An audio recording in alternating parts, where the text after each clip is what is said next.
Suppose it's time to talk about industrialization in Africa. Thank you all for staying until the end. Apologies for the short delay, but I'm sure we'll get on with it quite quickly. We've put together a distinguished panel, and I'll try to be as brief as I can. In the order that I anticipate they'll speak, we'll have Adrian Wood, who's a Professor Emeritus of International Development at the University of Oxford.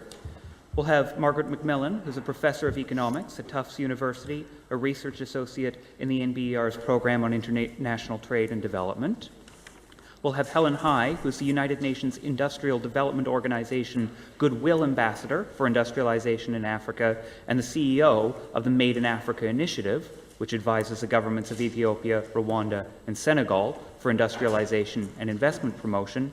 And we'll have Nebil Kellow, who is the Managing Director of Enterprise Partners, which works under the supervision of the government of Ethiopia's Ministry of Finance and Economic Cooperation and Ministry of Industry, supporting Ethiopia's drive to structurally transform the economy from agriculture towards industry and to enhance the contribution of the financial sector to the economy. We'll have each speaker speak for about 10 minutes. I'll let them ask each other questions for a little bit after that, and then turn over the discussion to questions from the audience. So, if you'd like to start, we should have your slides. Sorry, I can work it. Ah, these are them. I've got it. Okay. Oh, you've got it? All right. Well, I had it. Just going to get back to the view slideshow. Oh, slideshow. There we are. Up. No. That. There we are. Right, we're off. Well, thank you, James, and thank you very much for inviting me to participate in this very interesting and important session. And it's an interesting and important session on industrializing Africa. I'm going to look at it in global perspective, and what makes it interesting and important is that the share of manufacturing in Africa's economy is the smallest of any region in the world. However you look at it, it's about 10% of GDP, it's about 7% of employment, only 2% if you look at employment in non-tiny firms. It's about 30% of exports if you include in manufacturers processed primary products such as refined oil, and it's only about 15%, manufacturing is only about 15% of exports if you exclude processed primary products. Now, the small share of manufacturing in Africa's economy is a source of major concern and debate in terms of the causes, the implications, the policy options. My view is that a very important part of the explanation for Africa's low manufacturing share is simply its resource endowments. Africa, by comparison with other regions, has an unusually low ratio of human capital to natural resources. I'm going to call human capital skill for short and natural resources land for short. So Africa has an unusually low skill to land resource ratio. And that matters a lot in terms of the sectoral share of manufacturing compared to primary production. Because manufacturing is an activity that requires a high ratio of skill to land. Primary production is an activity that requires a high ratio of land, natural resources, to skill.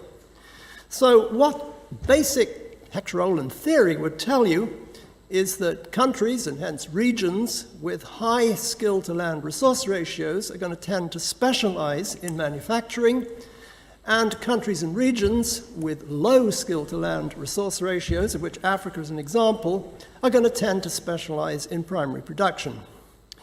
Let me show you a scatter diagram that illustrates this point. This is using the most recent available data for 10 regions, which between them make up the whole of the world.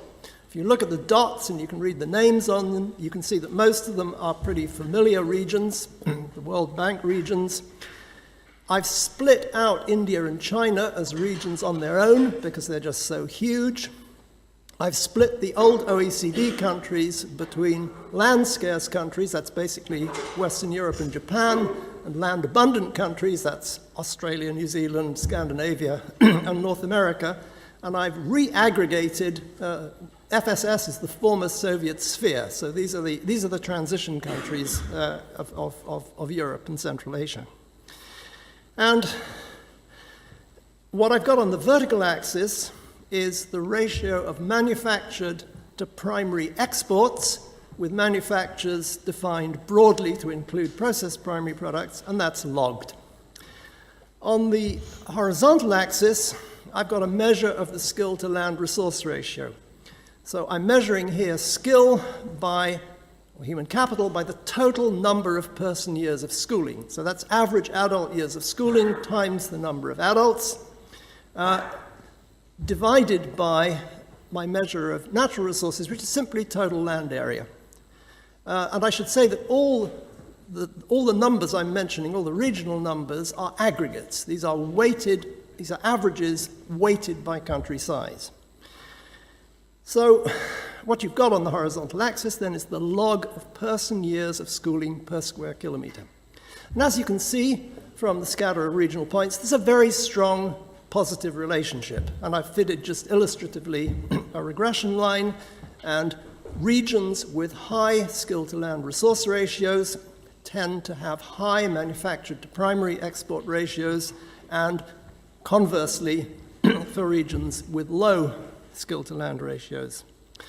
The next slide is exactly the same, except that on the vertical axis you've got the ratio of manufactured to primary output rather than exports. And this is output as measured by value added by contributions to GDP.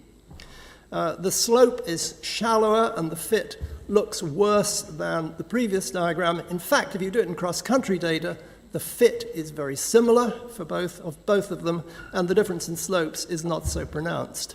And again, you see the same picture, a strong positive relationship between the manufactured primary ratio and the skill-to-land ratio, skill-to-land resource ratio. Now, there are a lot of interesting implications raised by the regional points in this diagram, but I'm just going to focus purely on the implications for Africa. And I want to make two observations. First one is that the Africa point is exactly where the theory would lead you to expect it to be. It's the point closest to the origin on both dimensions.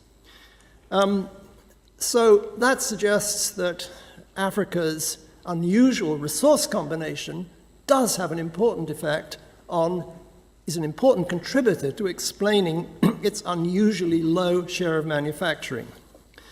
And this theoretical, if you like, the theory is further supported by the fact that as Africa has opened up more to trade over the last 30 years, it has deindustrialized. I mean, the share, in particular, the share of manufacturing in GDP has gone down over this period, albeit only by a couple of percentage points. But the smallness of the decline is partly because the initial share was very low.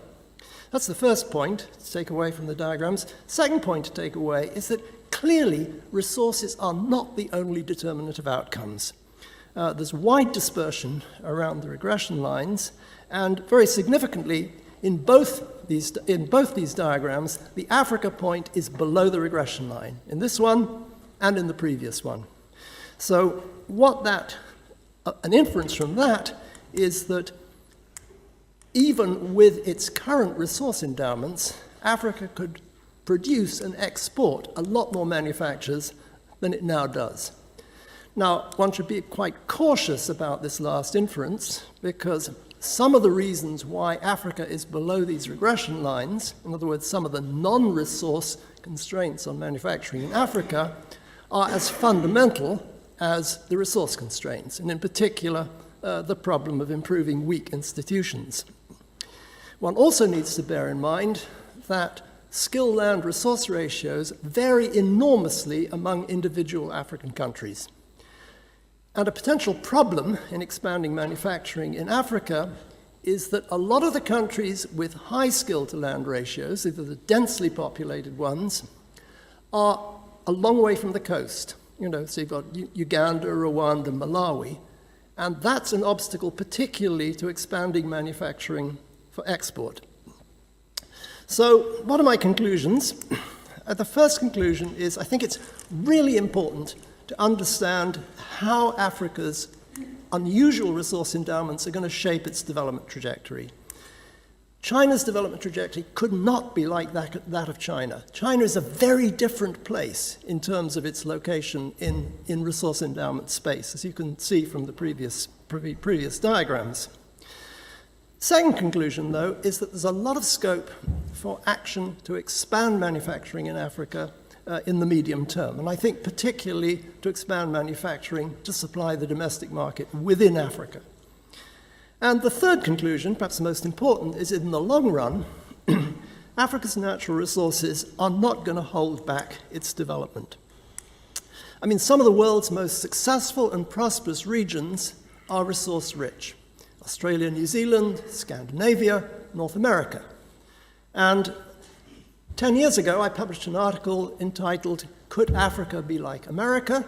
My answer in that article was yes, and that yes remains my answer. And the article is, if you want to read it, there's a reference to it here, and these articles tell you a little bit more about these diagrams and the sort of data I used to compile them. Thank you.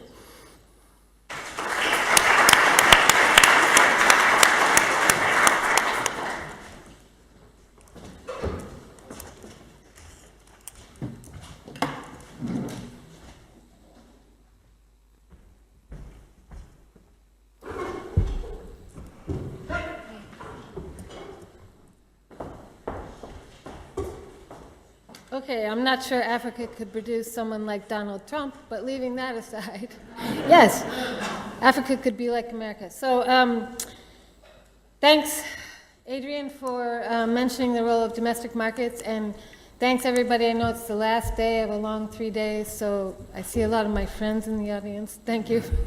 and thanks for inviting me, James. All right, so I'm mainly going to show you a bunch of stylized facts and then raise some what I think are important research questions. So the key points. So I'm going to show you that actually manufacturing exports are growing, and intra-Africa exports are increasingly important. Manufacturing employment is growing, but informality dominates African manufacturing. And I'm going to argue that I think there's an important role for domestic and regional markets. So this is I forgot to thank Dirk Willem Teveld and Jane Kennan from ODI for helping me put together all these data. In fact, speaking to the relevance of this, we were working on this because the African Center for Economic Transformation organized a conference in Kigali at the beginning of this month on exactly this topic. So a lot of policy focus on manufacturing within Africa among high-level policymakers. All right, so this shows you that from 2005 to 2014, the value of manufacturing exports from Africa, from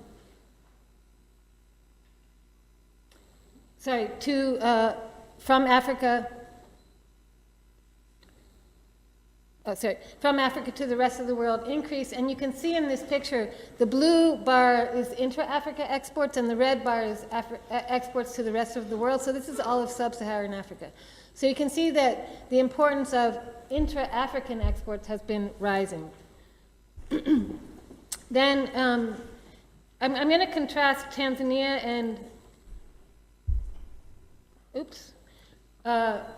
I don't have the slide for Ethiopia, I'm not sure where it is, but Tanzania and Ethiopia look very different. So Tanzanian exports, manufacturing exports, you can see they're dominated by exports within Africa. So it's the Democratic Republic of Congo, Uganda, Rwanda. And if I put this same picture up for Ethiopia, you would see the exact opposite. So most of Ethiopia's manufacturing exports are going to the rest of the world. So, outside of Africa.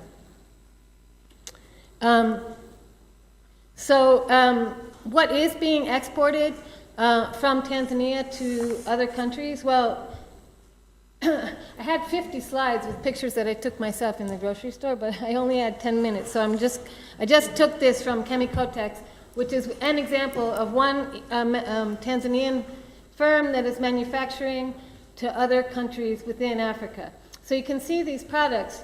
I'm especially impressed by the white dent. The white dent is sitting on the shelf in the supermarket right next to the Colgate, and it's being exported throughout Africa. And you can see the company started by building a network of road infrastructure and distribution centers within Tanzania, and then eventually in 2009 it started exporting. So it's a relatively new thing that's happening, and talking to businessmen and women in Tanzania, I think it's going to this trend will keep on growing. And just in case, I brought some actual other products. This is the matchbox that was made in Tanzania. This is the Moroccan mint tea that's made in Tanzania.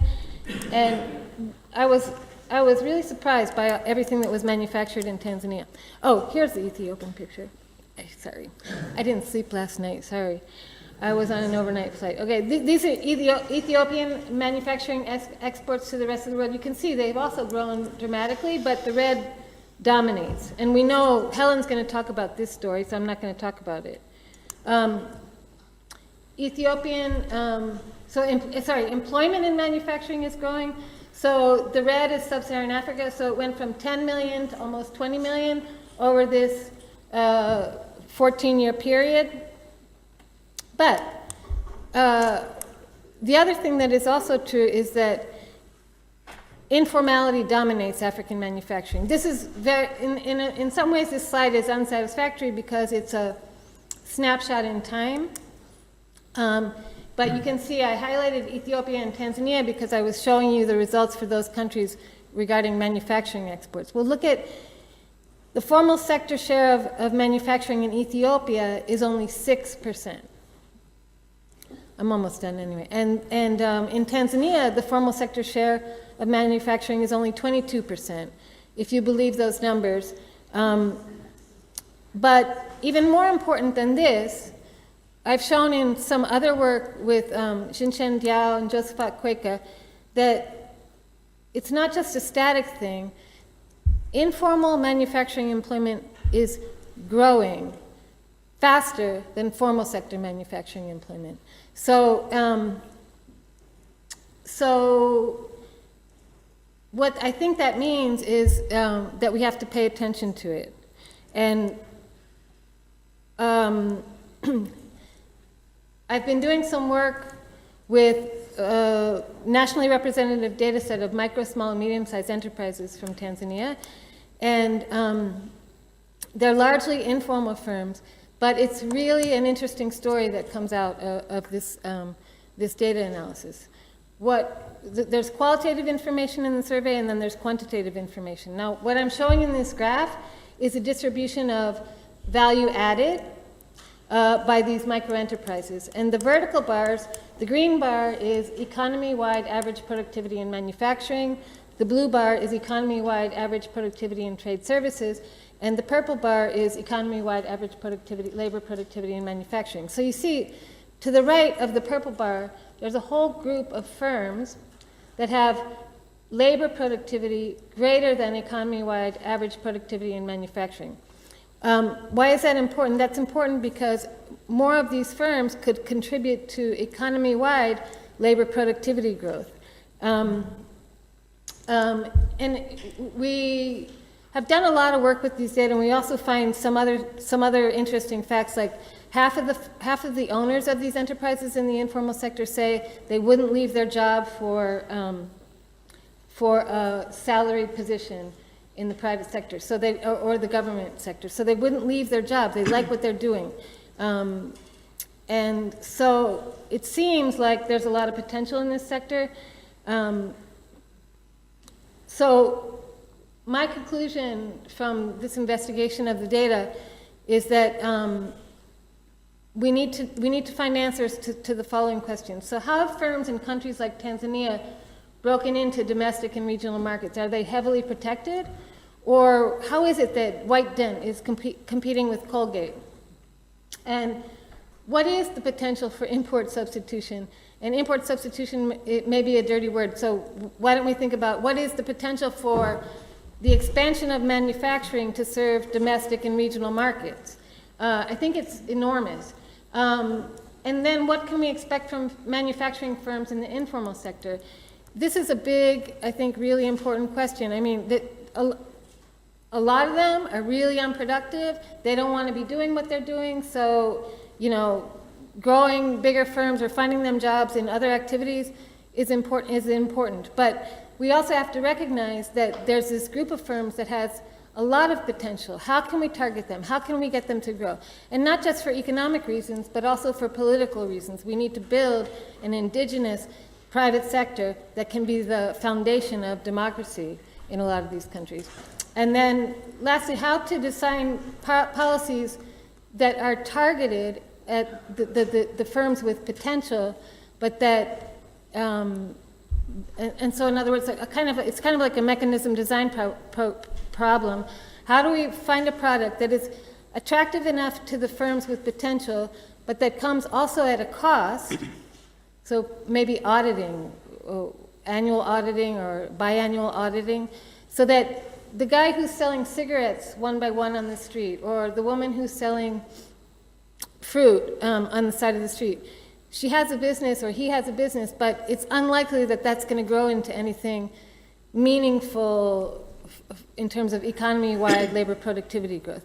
So we don't want, for example, finance going to everybody, because it will be a big fiasco, and it's probably one of the reasons why so many programs have been disappointing. So how do we design policies that can be targeted at these firms? And I think that's my last slide. Sorry. Okay, thanks for listening.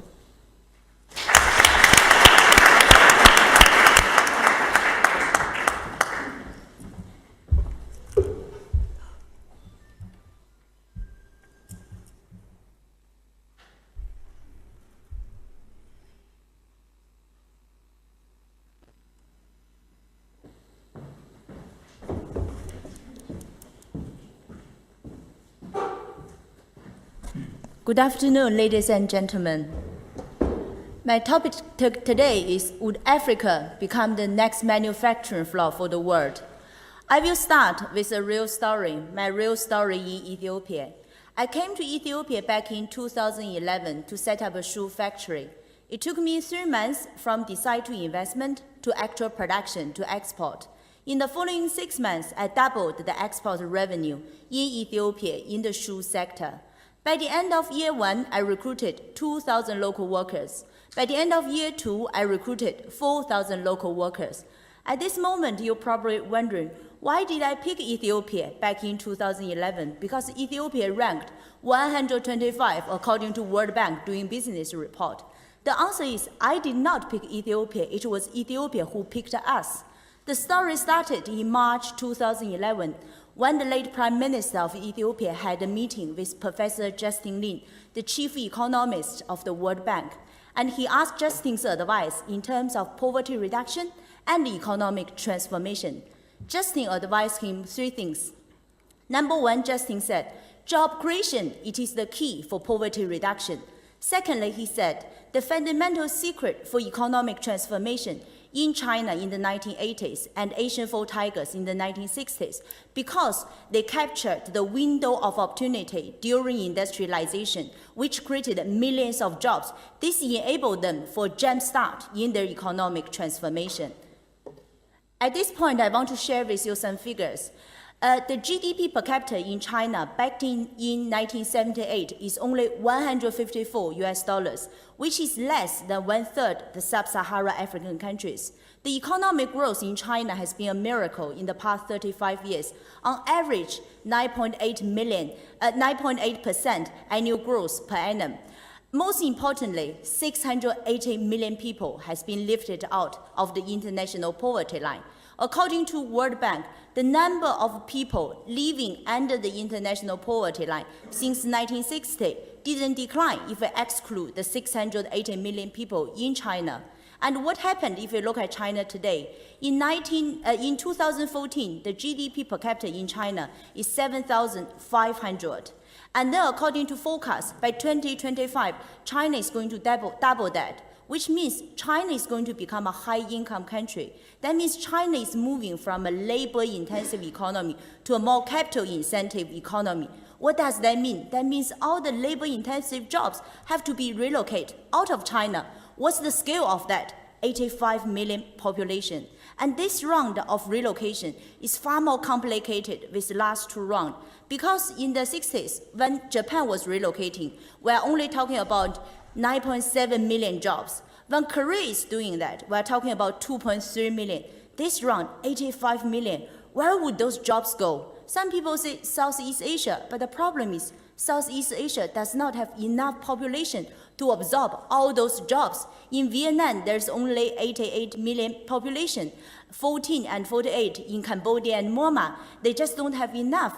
But I would say where? Africa, because it is a continent with more than 1 billion population. Most of them are young people desperate for jobs. If they can capture this round of industrialization opportunity, there is also a big opportunity for economic development and transformation.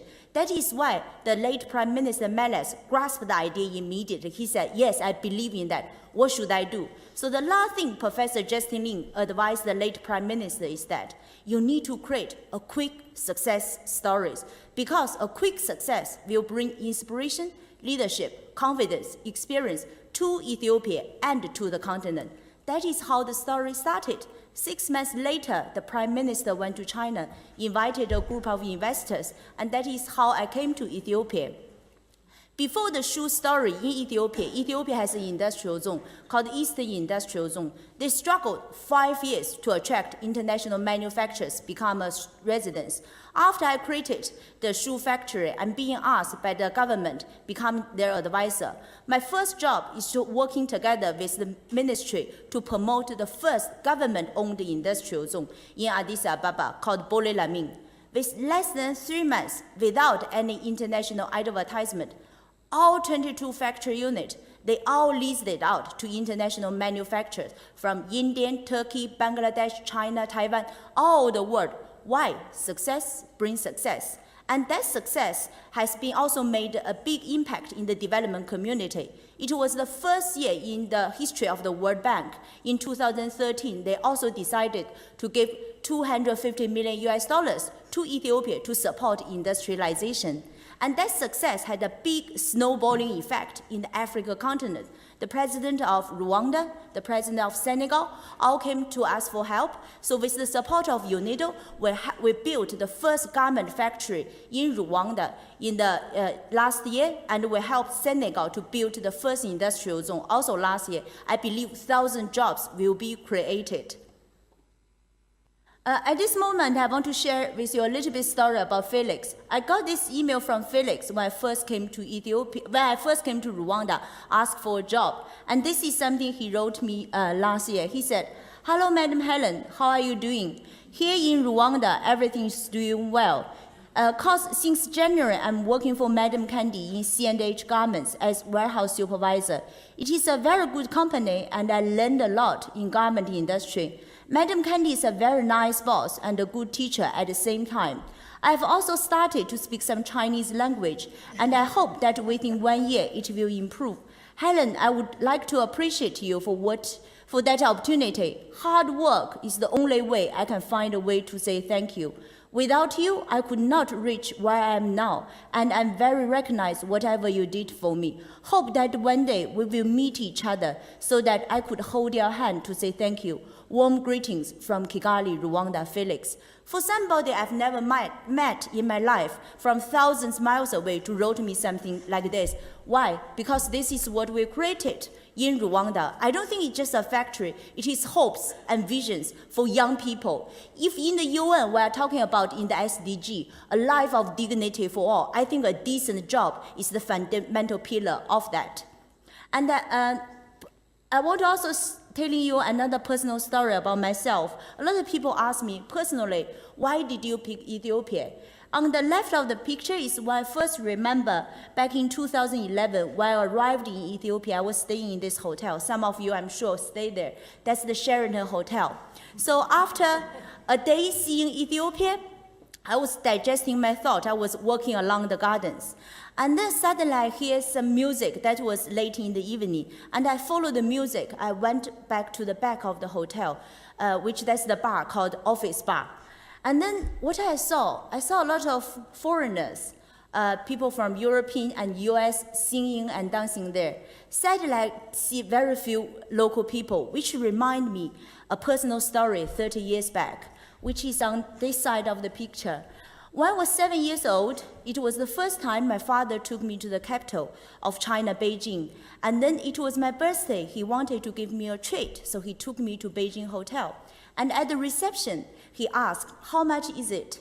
30 years ago, the reception told my father, $100 US. My father immediately said, it's too expensive. So he was taking me away from the hotel. As a young girl, the moment I was leaving the hotel, I turned my head back. What I saw in the lobby, at that moment I saw a lot of foreigners, no local. And I thought that is a world which does not belong to me. But my life changed dramatically. It's because of the development and transformation in China.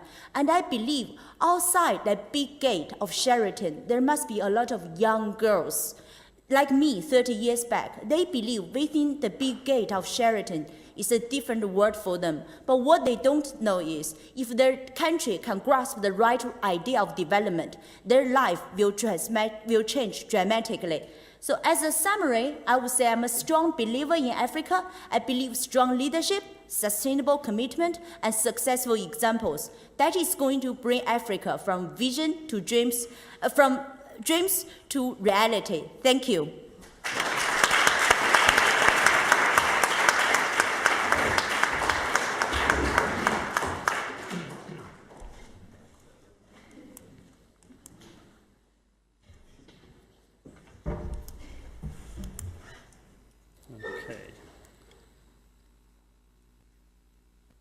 Okay.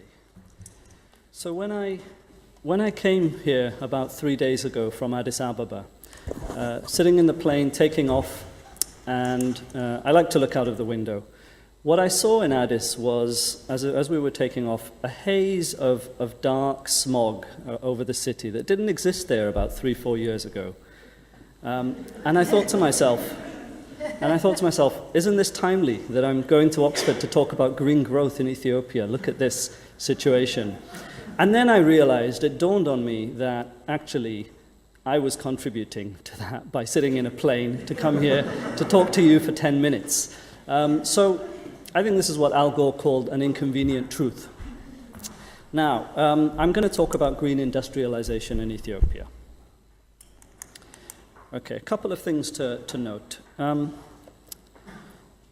Most of the successful economies of the last 50, 60 years have been those that were development states, where the government took a very active approach in developing the economy, making long-run plans, intervening very carefully and selectively in selected markets and selected sectors. And that's exactly what the Ethiopian government has been doing for the last 20 years. That approach has been so far very successful. We've got a lot of momentum. We've had about an average of about 10% growth over the last 15 years.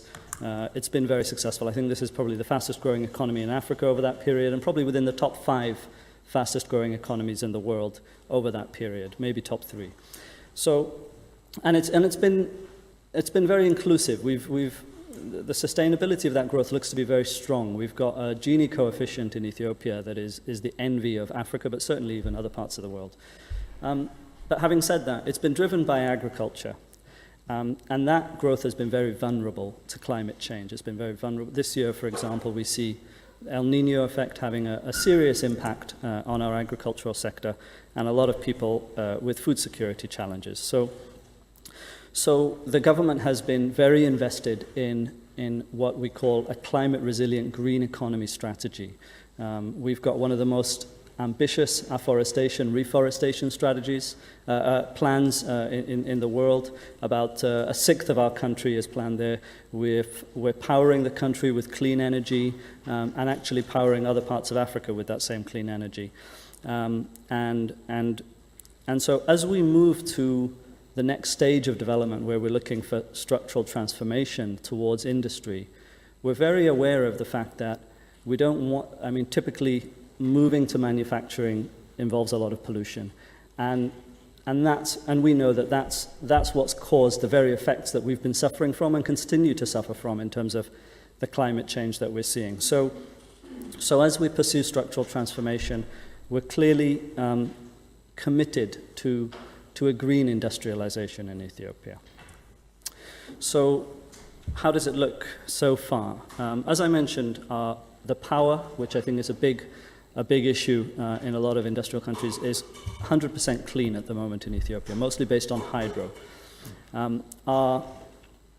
Our industrial sector at the moment is very nascent, so we're not yet, a lot of the investments that are needed can be designed from the outset in a way that is sustainable. So our industrial parks, our factories, the design, the layout, all of that we have that opportunity really to get those investments right by design.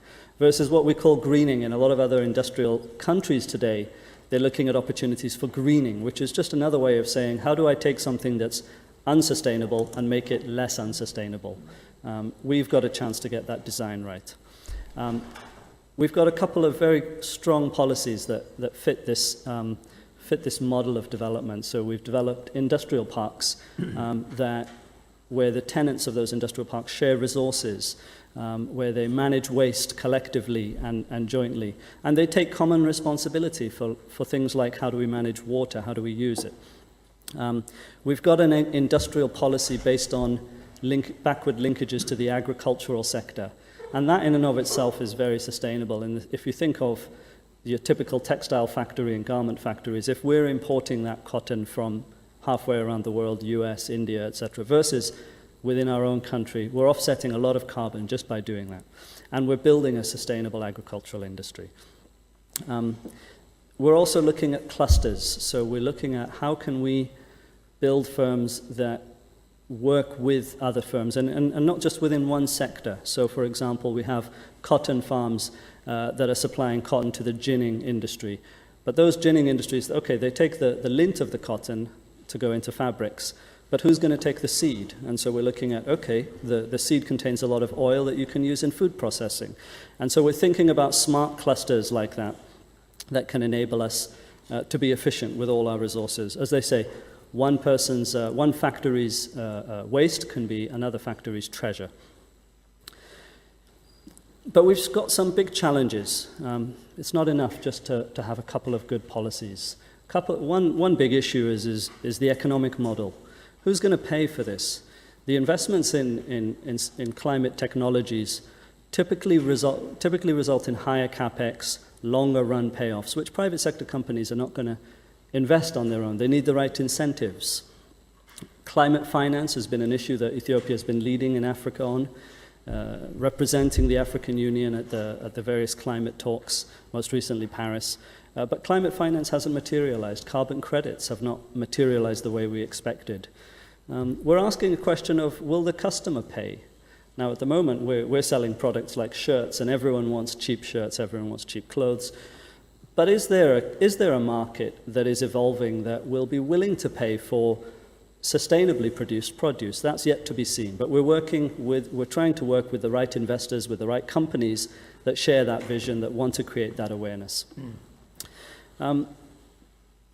The government also, the state has to learn from businesses in the way that it's making policy and in the way that it's directing the strategies in this sector. So businesses are the ones that understand where can the costs be saved, where are the right investments, what will the customer pay for. But businesses also need the right incentives to do the right things in their externalities. So there's a back and forth process that needs to happen between state and business in a way that probably hasn't happened so much so far. And the issues are very complex. So it requires at a sector level, just as I said in the development state model that we're following, a lot of R&D, a lot of innovation. There are still open questions. There are still technologies that we need to work out within country. So a lot of challenges. And we've also got to be clear that there are a lot of what we call climate gimmicks. So a company could say, we've got a fruit processing company can say, we've got this fantastic solar drying technology. It saves on carbon, but actually those same fruits could then, after being solar dried, transported to market in diesel trucks. And so we've really got to separate the wheat from the chaff in terms of what's really having an impact and what's just a gimmick. So it is possible, we believe, to leapfrog the polluting phase of development that we call industrialization. And we're doing a lot to claim, and we're doing a lot actually, not just to claim, but really to show that we're moving forward. But let's just take a moment to pause and think about the cost of what a so-called successful industrial economy costs. Now, the various estimates, for example, in China, of roughly 3, 6, some people estimate 9, depending on who you listen to, % of GDP is what the cost of pollution is. It's been estimated that the cost of cleaning up the soil from pollution is about $1.1 trillion there. So our agricultural economy can't withstand that. So it goes beyond some good initiatives and claiming it, but it really needs to go towards how can we genuinely make it sustainable? How can we make it something that we want to continue doing once we've achieved it? And that's a question that we're taking very seriously. There's a serious lack of knowledge in this area and research, so it's very fitting that I'm talking to this audience. But finance is another critical issue. We're working with investors in Ethiopia that share this vision, that are willing to invest in it. But it is, broadly speaking, unfamiliar waters that we're charting. And this is something that requires a collaboration of not just the state, but also the private sector and the academic community. There are a few people in this room who understand what that says. I see quite a lot of Ethiopians. I thank you very much.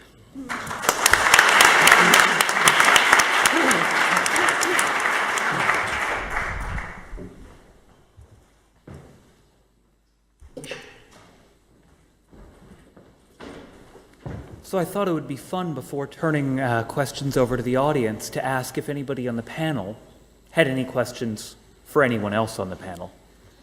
Adrian. Is this mic working? Yes. Good. My question is to Helen, but first I have to apologize to her because I was probably one of the foreigners in the lobby of the Beijing Hotel in 1983. but we were trying to help China develop. I think what you've done in Ethiopia is absolutely fantastic. I think setting up this firm and expanding it and its employment, its exports at that kind of speed is absolutely amazing and a real achievement. And I think everything you say about success breeding success rings very, very true. My question really is, how did you crack the obstacles that had prevented that industrial zone from developing it before? I mean, having read some of your other stuff, what you've written elsewhere, there were clearly some kind of bureaucratic and administrative obstacles that you had to break your way through. And I think it'd be very interesting if you could just tell the audience what they were and how you did it. Should I answer now or? Yes. I give you an example also. When I first came to Ethiopia, I met the Prime Minister and the Minister of Industrial. They told me, Helen, you are doing 100% export. All your raw material will be tax-free. But in reality, it is not the Minister or the Prime Minister sitting at the port clearing my goods. It's probably somebody 25 years old, a junior staff, and you ask that person to make a decision he never made before. It's not easy. So I have the brush to brush the shoes. They say this is the brush to brush human teeth. It need to be taxed. I have a machine to make a hole in the lady's shoes. It looks like a gun. They say it's a weapon. It's illegal. I cannot even get it cleared in the customer. So what I have to do? I have to personally meet the Director General of the tax, and then get an organization chart. Understood, he has 6 Deputy Director Generals, and personally I went to meet each of them. When I meet them, I get the names and telephone numbers of the next 2 layer managers below each of them. And then I invited all those 20 people into a meeting room. I prepared a presentation telling them, who am I, why I came to the country, what I've done, what am I going to do. Most importantly, the problem I have encountered. And then afterwards, inviting all of them to the production floor, seeing from the beginning to the end. And then everything became rosy. At this moment, you're probably wondering, Helen, why did you took so much effort in Ethiopia to do this? I think there's a big information asymmetry about Africa before you are outside and when you are inside. When you are inside, you are seeing different perspective. I remember when I first came to Ethiopia, I went on a rural trip with the minister, and we saw some children that are suffering from hunger. So on behalf of the company, I wrote a check of $100,000. I gave it to the minister. I said, please use this money to buy some food for those poor children. You know what happened? The minister looked at the check, and then he returned it back to me. He said, Helen, I don't want fish from you. I want you to teach us how to catch the fish. I want to use this money to buy machinery to my country to teach us how to do production. And then the thing is, yes, there are a lot of problems in Africa, but I work quite closely with the state minister of industrial. I would call him 10 o'clock in the evening. He has a very busy schedule the next day, but he would meet me 7 o'clock in his office. As an investor, yes, there are problems, but if you have ministers willing to come to the office early than the cleaner, that is hope. That is willingness. They want to work together to make a change. And then to summarize this, I had my executive MBA from INSEAD, one of the best schools in Europe. And then if you ask me to compare European entrepreneurship and Chinese entrepreneurship, I would say the following. If you have a tiger in front of you, what I've learned from the business school is you need to first get your laptop, study carefully the characteristic of the tiger, and then you discuss with your colleagues, how are you going to overcome the tiger? But the problem is, when you finish all the study, the tiger might be gone. Or you might be The Chinese entrepreneurship is quite different, what I've learned. If you have a tiger in front of you, they jump on top of the tiger and ride it. So I think at this moment, it's up to entrepreneurs and leadership to figure out what is the right entrepreneurship you want to have at this moment of change. Thank you.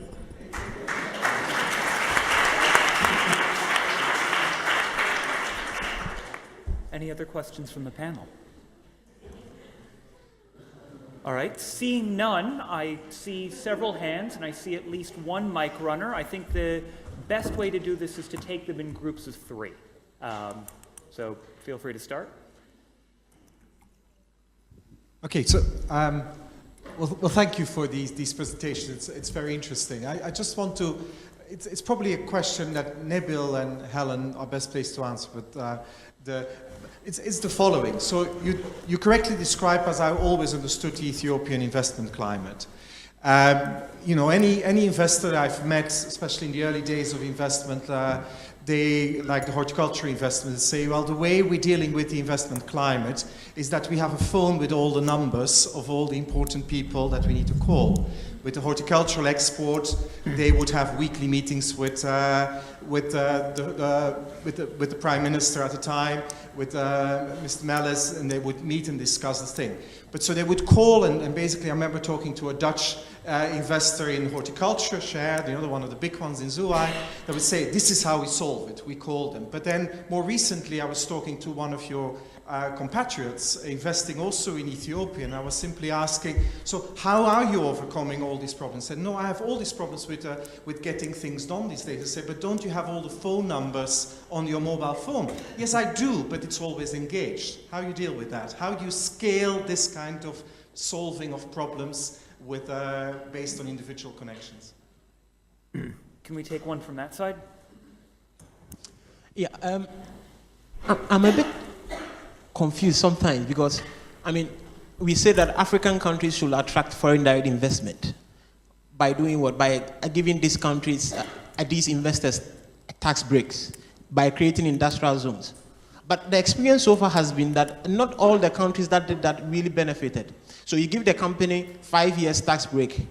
At the end of the 5th year, they sell the company to another investor, right? Yeah. Now, I mean, the country is supposed to benefit after the 5 years that they gave the tax breaks. Then, once these companies have extracted all their revenues, and now they get to the point where they are supposed to pay the revenues now, they diversify and into other businesses. So at the end of the day, the countries are losing out. So in the case of Ethiopia, for instance, what you are doing is good, but so how will these African countries ensure that the benefit, the incentives that they are giving you, at the end of the day, they will also reap? Because China benefited because at the end of a particular period, I mean, the state received tax revenues. And I think that's more or less like a quagmire that most African countries are facing now. Honestly, I don't know the way forward. And I suppose one from the middle, if we can.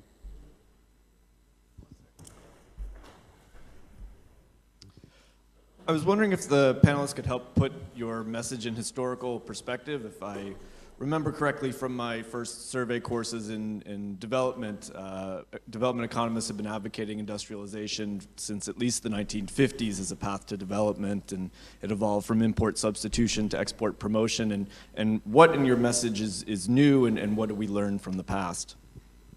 All right, if you want to come back on those.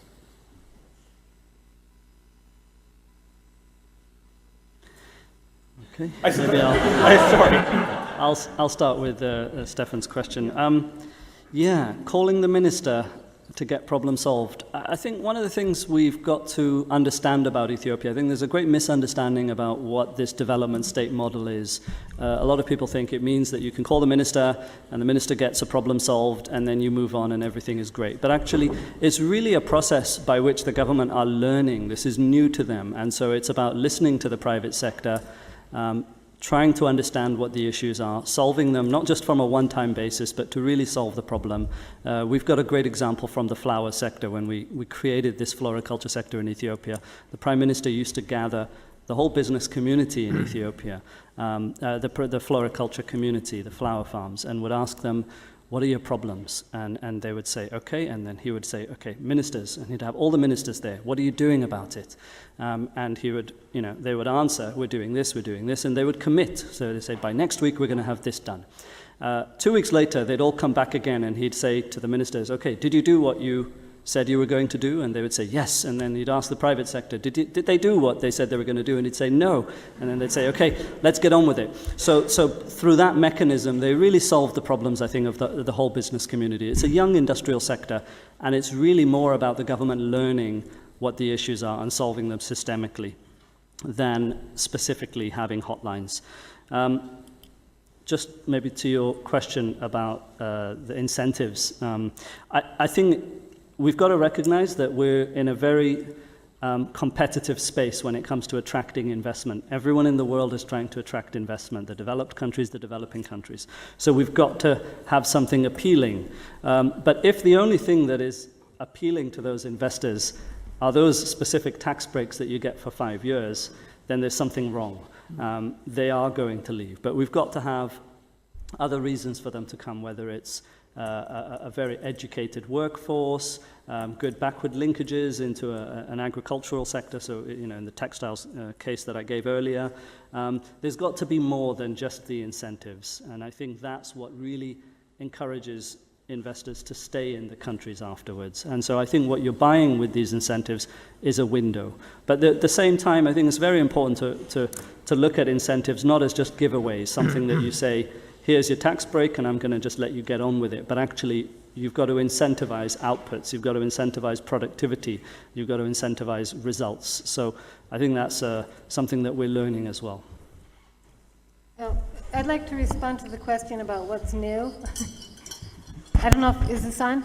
I think, were you aware that manufacturing for regional markets was taking off in Africa? I wasn't. I wasn't until about 2 weeks ago, or 3 weeks ago, until I had to focus in on and write this paper with Ja Ansu of the African Center for Economic Transformation and Dirk Willem Teveld. And I found it really exciting. I've read a lot about artisanal, also about the informal sector, for example.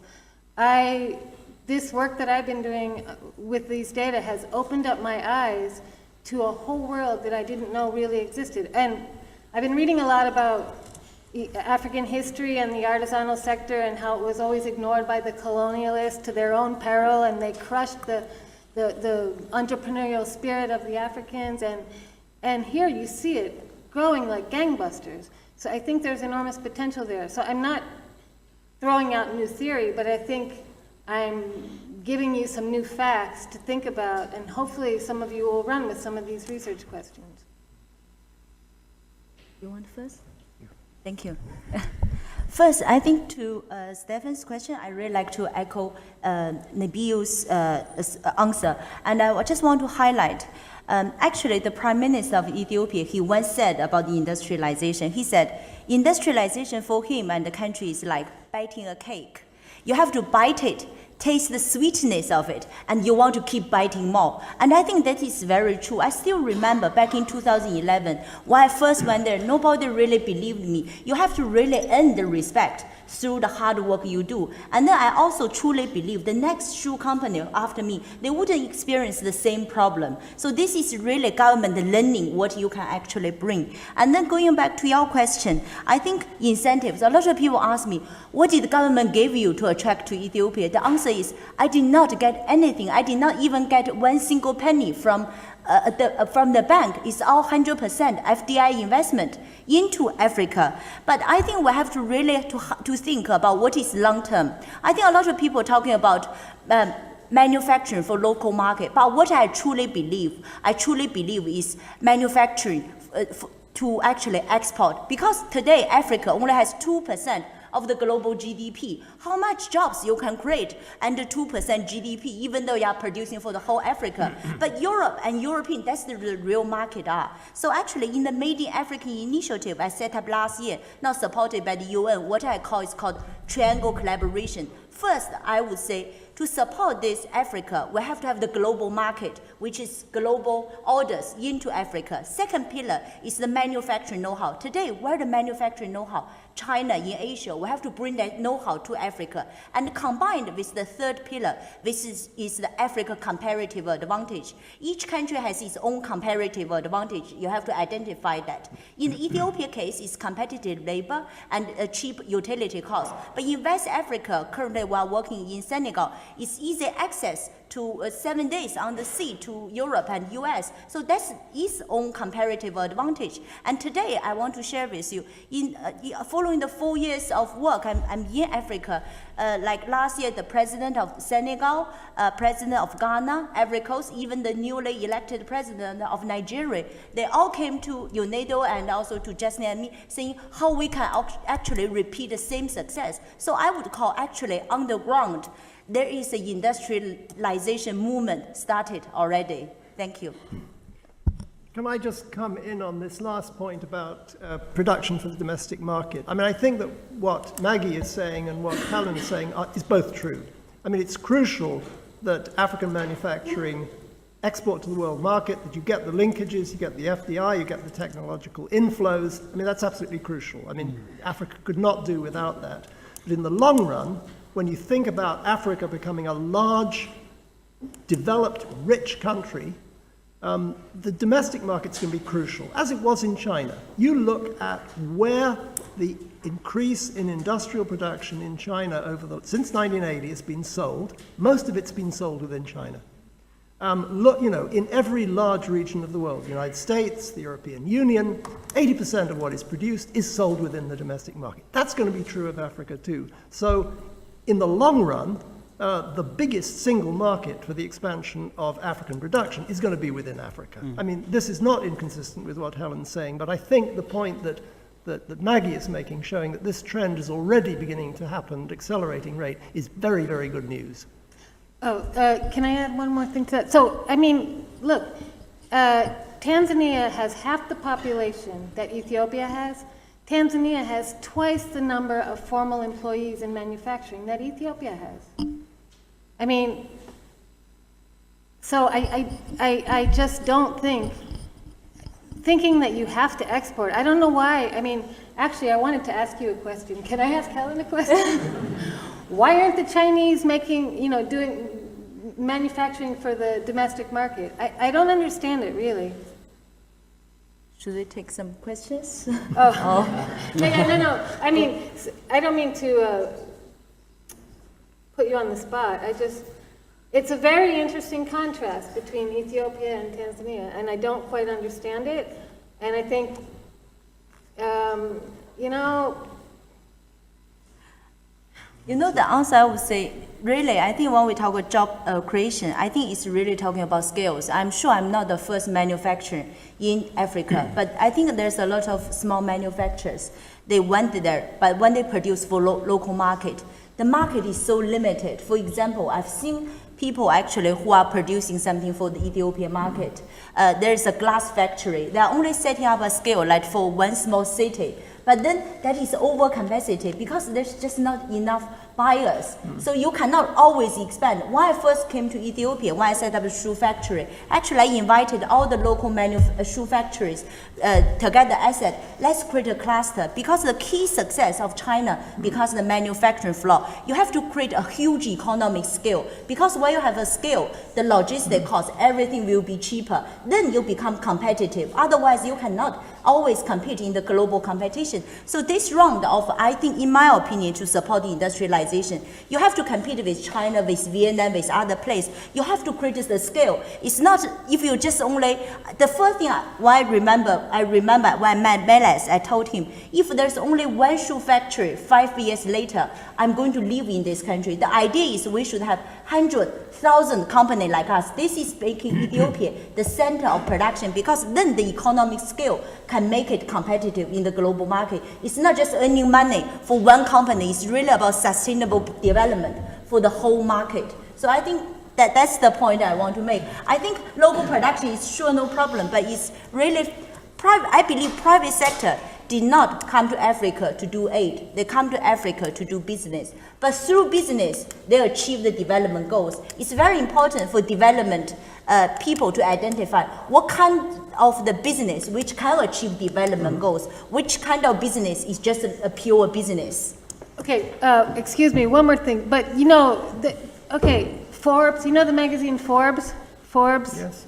Forbes, Africa's Businessman of the Year, Mo Dewji, lives in Tanzania. He makes products for the domestic market and he exports to DRC, Rwanda, Uganda, South Africa. I mean, it's possible to make money selling to regional and domestic markets.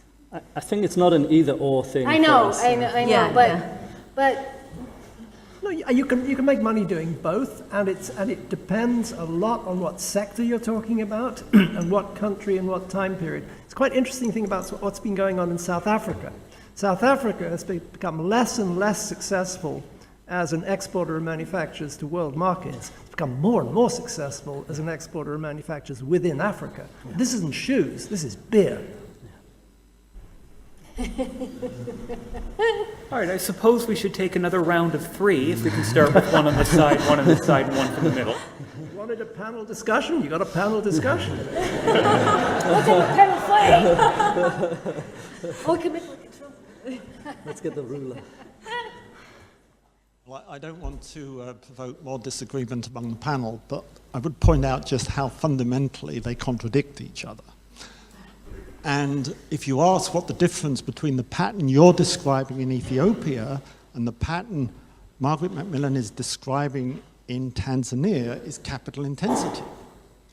And what I suspect is going on in Ethiopia, and indeed you're contradicting Adrian as well, is that there's very large subsidies to these firms. They're not internationally competitive firms. They've got a lot of subsidies.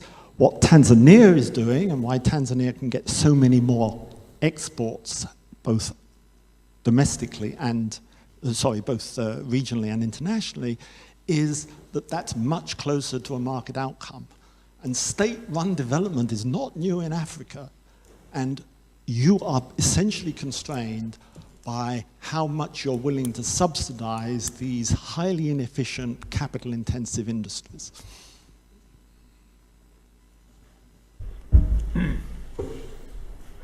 Okay, maybe I can provoke some discussion on the panel as well.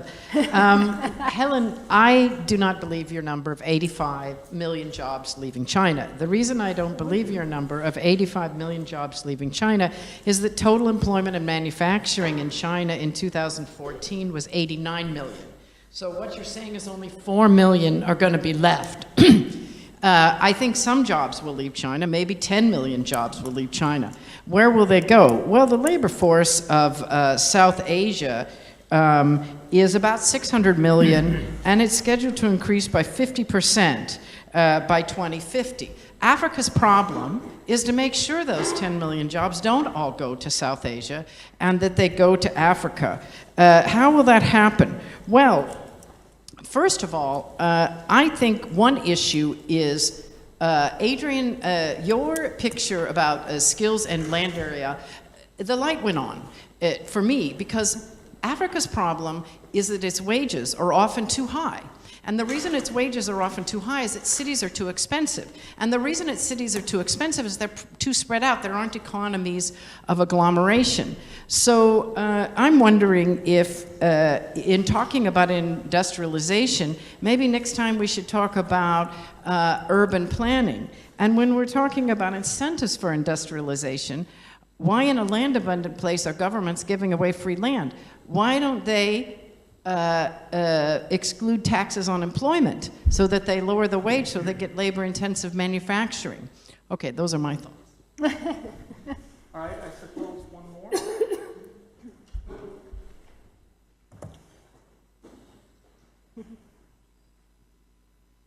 No, I have just a very quick comment or clarification question on the fact of, like, because you were saying, for example, industrialization needs to target external market for export, but this, I found this to be very much focused on business side, because if you think from human development perspective also, I think one argument of industrialization and economic transformation is really on improving the living condition of local people also.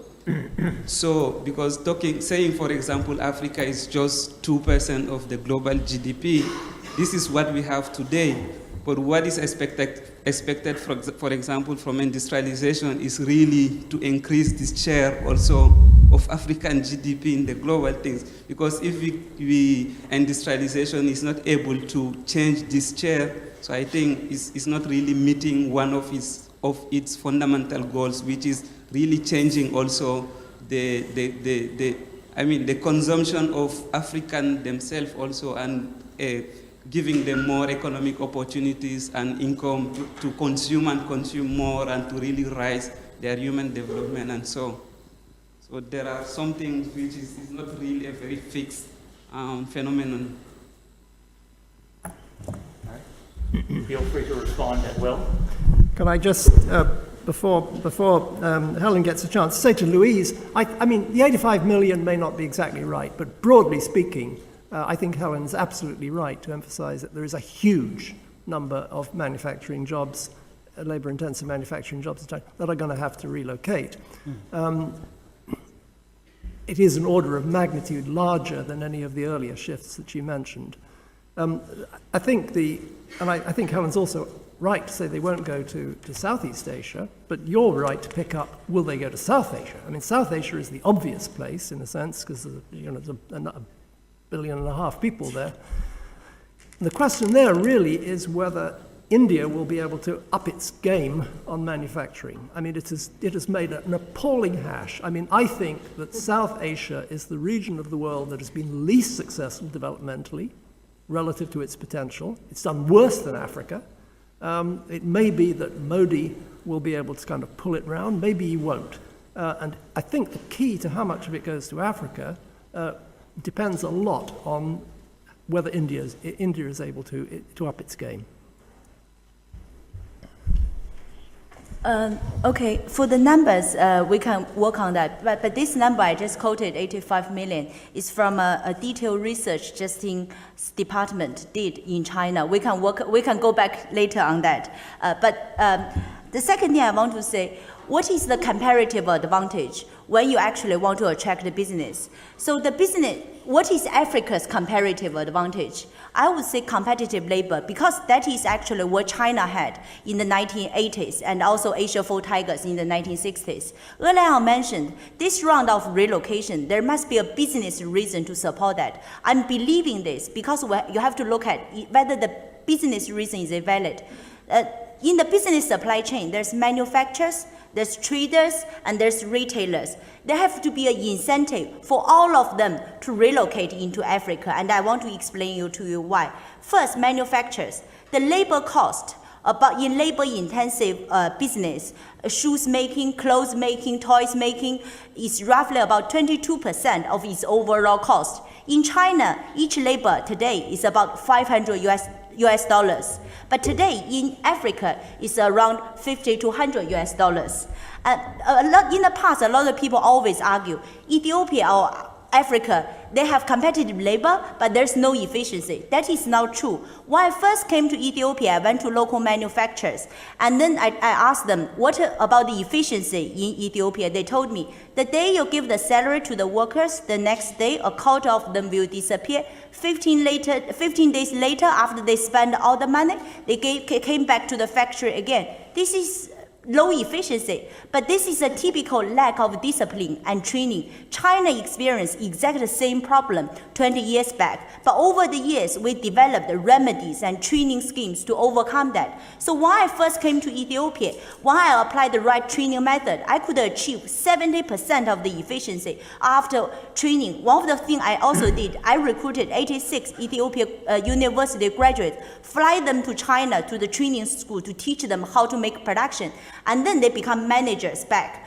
So what happened to my cost? I can reduce from down to 22% down to 3%, which give me 19% saving. In the past, in the development development people always say Africa is not ready for production because the logistics is so poor. That is not true. Why? In Ethiopia, I was exporting 12 containers every month to the US market. In order to do that, I have to import 8 containers of raw material to do that. What happened to my cost? In China, my logistic cost is about 2%. When I came to Ethiopia, I have to pay 4 times more, which is 8%. But then you have to look at the absolute value. The 19% saving minus on the labor cost, minus the 6% more on logistics, there's still more than 10% to be made for manufacturing.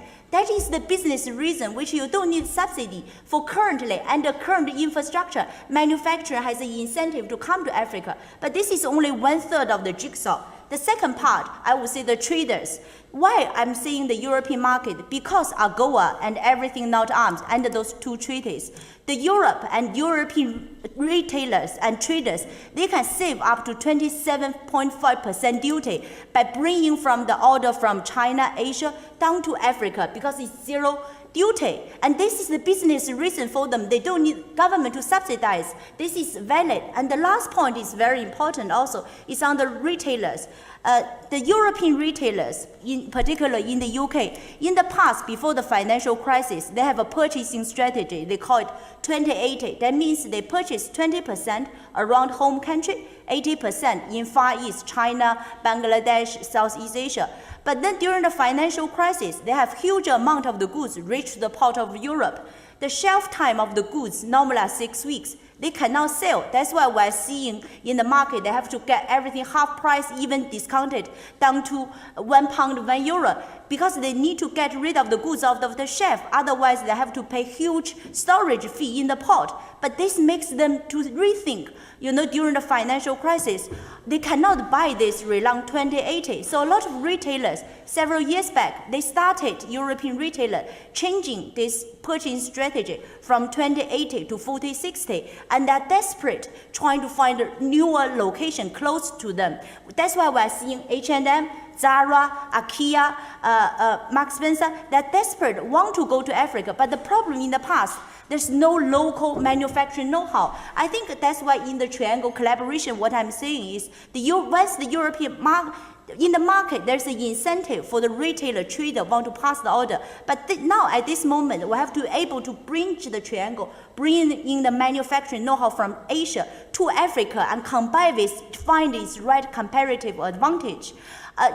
Personally, for the capital-intensive business, I'm sure, but how can you really compete, Africa? People always talking about leapfrogging, but development agency, you have been talking about this for the past, I don't know how many years, how many success you have created. That's a question I think we should leave it for the development agent to think.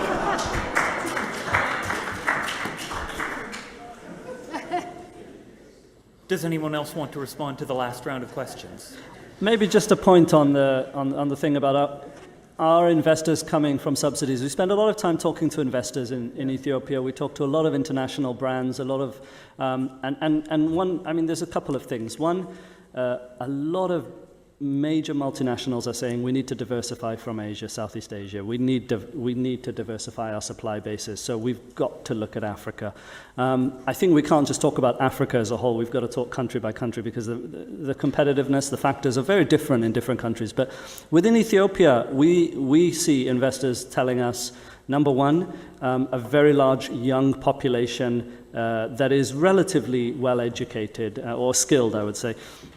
Number two, abundant electricity. That's a big difference, I think, between Ethiopia and Tanzania, is that we have electricity 7 days of the week.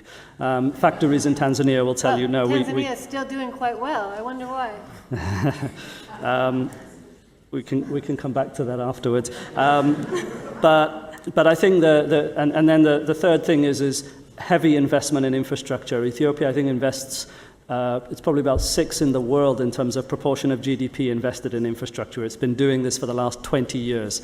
And so you have road, you have rail, and I think that's what factories need, essentially. They need labor, they need electricity, and they need transportation. And any country that's seriously investing in that, they're going to take a very serious look at. So I think it's more than just a 5-year tax holiday or the Africa Growth and Opportunity Act. It's a much longer range, I think, investment decision that we're seeing factories make in Ethiopia. Yeah. Can I just add quickly something? I think last year is a very interesting year because the Millennium Goal finished. UN launched this new SDG. And I think for the SDG, I want to say it's the first time we're seeing industrialization on the agenda, Goal 9. And it's really also focusing, I think, on economic transformation. Following on that, last year in the China-Africa Forum held in Johannesburg in December last year, China announced actually the collaboration with Africa. President Xi announced there are 5 pillars of collaboration. Under that, there's 10 projects. And China committed to give $60 billion to Africa in the coming 3 years to support this 10 projects. What's the 10 projects? The top 4. Number 1, to support industrialization in Africa. Number 2 is to support modern agriculture development. Second, the third one is to support infrastructure. The fourth one is to support finance development. It's really to support how to help Africa to find its own way of economic transformation. I think this is really changing of the picture. And also I want to mention a little bit of DFID. I think with the work also Stephen started a few years ago, I think DFID, among all the development agencies, are also focusing on the point whether industrialization is the right way for Africa. And if I know correctly, I believe this year DFID is going to launch a new program called it Made It in Africa. It's something also to support industrialization development in Africa. More questions? All right. By my look on the clock, we've got 5 minutes left, and I want to make a couple of announcements. So I think it's a good time to call a close. So if we can say thank you to our speakers.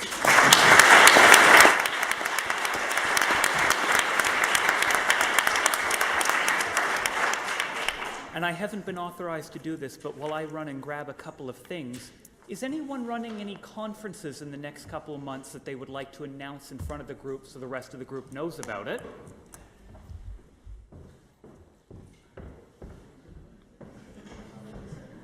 Okay, I will take that as a no. What we do need to do is to say thank you to people. So this is a large conference, and it's a major undertaking, and that means there's a lot of people that we become indebted to over the course of running the conference. First, I want to thank everyone who refereed. So we had more than 1,000 paper submissions, and that's a lot of people reading a lot of things and making a lot of decisions. So thank you to them. I want to say thank you to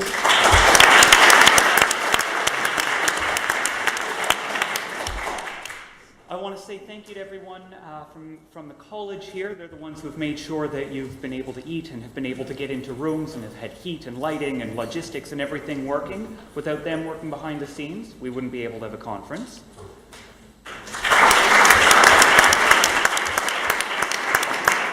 Thank you to First Light Media for filming everything. Thank you. Thank you very much to all of the CSE students who have volunteered to get people to rooms, to run microphones, to do a bunch of small tasks while we've been here. And thank you in particular to Michael Cole, who's helped organize and make sure that everybody's doing what they're supposed to be doing with that. And last but not least, we have a core set of CSE administrators who work in the economics department, and 2 of them have already gone home, and I've thrown bottles of wine at them already. But for ones who are still here, for Julia, Wendy, and Rose, thank you very much for organizing everything behind the scenes, bringing people here, organizing visas, organizing travel, organizing speakers, and beyond the conference, organizing everything to do with the logistics of the CSE. I couldn't do my job without you, Stefan couldn't, Simon couldn't, and kind of on a personal note, thank you very much for being so kind to me over the last 6 years in Oxford. Thank you.